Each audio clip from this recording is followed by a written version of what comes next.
Peace, everyone. Welcome back to Giganomics. Today we talk about one of the most important pieces of the puzzle: how to price your services without guessing and without undercharging. Whether you're dealing with local businesses, brokers, or apps, if you don't know your numbers, you hustling backwards. Let me give you some tips to help break it all down for you. So number one would be know your cost. You cannot price what you don't understand. Start with your actual cost of doing business. Start with things like your fuel, insurance, van payment if you have one, your maintenance, taxes. You want to add all these numbers up, then divide that by how many working days you expect to drive. This will help give you your daily minimum. So example, if your monthly cost, your fixed cost is $2,000 and you plan to work only 20 days, you need at least $100 to break even. But we're not in this to just break even. We're in this to make a bigger profit. But that's just an example. Next, you got to know your value. Is your delivery service same day, white glove? Do you handle bulky freight, last mile delivery? Do you unload once you get to the location? Do you use straps? Do you assemble? Are you willing to go long distance? Do you offer rush services? All of these are examples of what's considered extra services, and all of these should raise your rate. The more specialized your service is, the more you charge. Next, you want to charge by the job, not just miles. People always ask me, what's a good per mile rate?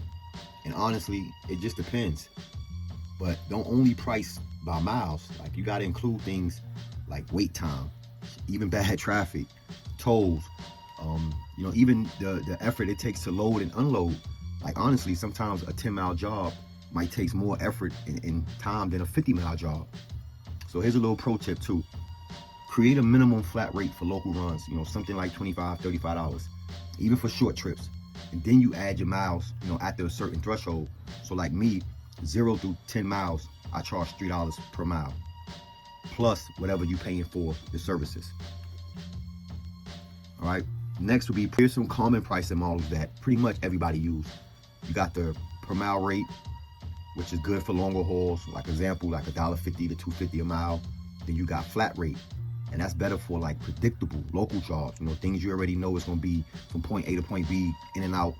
You could come up with a flat rate for that. Then you got hourly rate. If there's loading, waiting, or multiple stops, then you want to have that hourly rate in there, because that can eat into your time. Then you got what I like to call a hybrid, which that combines basically a base fee plus your per mile or hourly add-on. So that's the hybrid for me. That's gonna combine like your base fee, your miles, plus your hourly add-on. And another bonus for you, or another pro tip, create a simple pricing sheet. Like, have it ready, have it on hand. You hand it to brokers, give it to local businesses. This makes you look more legit, and it helps keep your pricing consistent. Next, it's a big one. Never undervalue for experience. So a lot of new drivers, they say things like, I'm just getting started, so I charge less. Man, that's a trap. Don't have that mentality.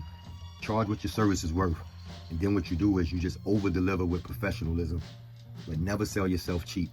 Discounts don't build reputation, just good results do. Another bonus tip: to figure out a good rate per mile or hourly rate in your area, you got to check the competition. You got to see what everybody is doing around you. Match your services up against theirs and determine your prices. That's the only way to do it. You can't just jump out and guess what to set your prices, because they may be too high or they may be too low. You don't want to be charging $5 for a service and everybody else charging $25 for that same service. But if this helped you, hit the like button, leave a comment. Until next time, y'all stay safe, stay blessed, get to your hustle. Peace.